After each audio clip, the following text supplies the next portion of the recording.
point of view, when I spoke with Miguel, I think we are very similar in that, and our background is very similar in that. I have been working with the young players for many years. I love that. I love to see them becoming players at the highest level. I was lucky enough to work with many of them that now they are playing at the very top level, playing with Spain, playing with the top clubs in Europe, and I remember them working with them when they were 16, 17. And so nothing is better for a coach than to see one of his young players to step in, to become a man and to become a real top player.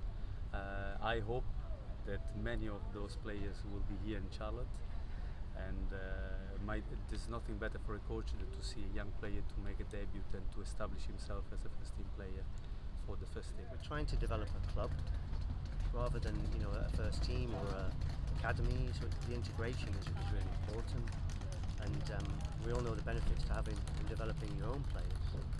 So as much as we can integrate together, understand where we're going, not only does that help with the transition of young players, the exposure for young players to guys like Christian, who's had a wonderful career in coaching and coached some of the best in the world, but also the way it makes everybody feel.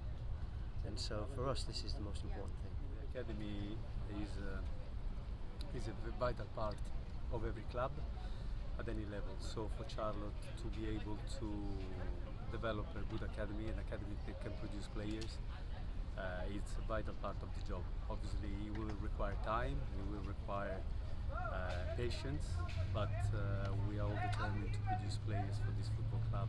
So we've had 30 new players join the academy, so we're expanding quite a lot. We've gone from just having 36 players now to 54, so we added an extra team as well, and with 30 new players. So the first couple of weeks are really about just establishing kind of our standards, identity, getting to know the players. We've got new staff as well, so it's a really exciting start to the year. We've had 2 good weeks of training, and then obviously games at the weekend, so we can get to see the players play, learn a little bit more about them, and just start slowly but surely getting prepared for the season.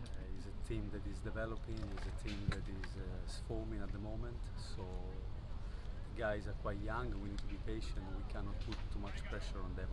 We have to wait for them to develop, but the foundation is there. Europe obviously is the most important market in the world in terms of leagues, for financial reasons, for historical reasons, but I think with time MLS can provide a very good environment to retain players.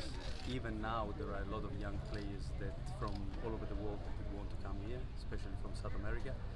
And so I think that we just have to create environments where the boys will feel that they can be developed here as well as they will be developed elsewhere in Europe, for example. It depends. I think that normally even in Europe, if you look at the model in England, where there is a league, and the under-21 league very rarely is played by 21 players. It's played by 17, 18, because if they are good enough by then, they have to go and play with first team somewhere. So I think that we will have to see. I hear that there is a project to have an MLS 2 competition, but I think it's premature for me. I need to learn a little bit more about that before I can give you like a more efficient answer. But I think that the ingredients, as I said, they are here not just for us, but as MLS, I can see a league that is growing, that is attracting more and more quality coaches, quality players, and I can see a great future for football in the US.